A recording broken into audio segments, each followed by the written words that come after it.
let's take a look here. One of the things we notice right away is the ball's very far forward in what appears to be her stance. But if we were to look at it from her position of her head, she's going to feel like the ball is right in the middle, because notice that her body is facing the golf ball. So it ends up that the golf ball is right between her shoulders or right under her chin, even though it's well forward in her stance. If she was facing the center of her swing, or she was facing more down this line, she would notice how far forward the ball was. Let's get everything out of the way, and let's go ahead and do a swing in slow motion. Whoop, that wasn't slow motion. Let's back it up again and try it again. She hit that pretty solid. You can tell by the sound, huh? Roberta's got a little rhythm and tempo. She tends to be real fast. We're going to look at a couple of things that she does really well. Here we are back at setup, moving in. Now she's right about here is where you'll notice that she's now square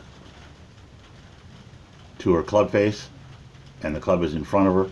Now she could tell the ball's a little far forward. Let's go back to her setup position, and let's see if we can play this through in slow motion. Okay, slow motion, 8th speed.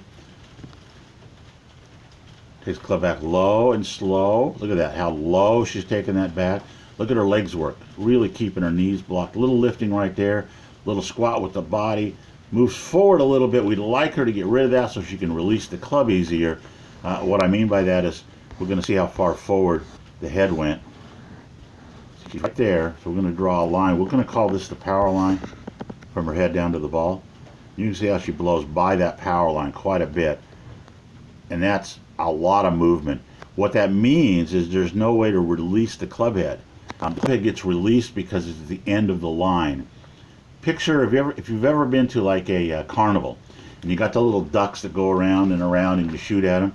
The ones at the end where it makes the turn and goes back the other way, those appear to be going faster. That's because they're being released around the corner. What we'd like to see is the club getting released, so that the club does one of these things. As it comes through, it goes and gets released up.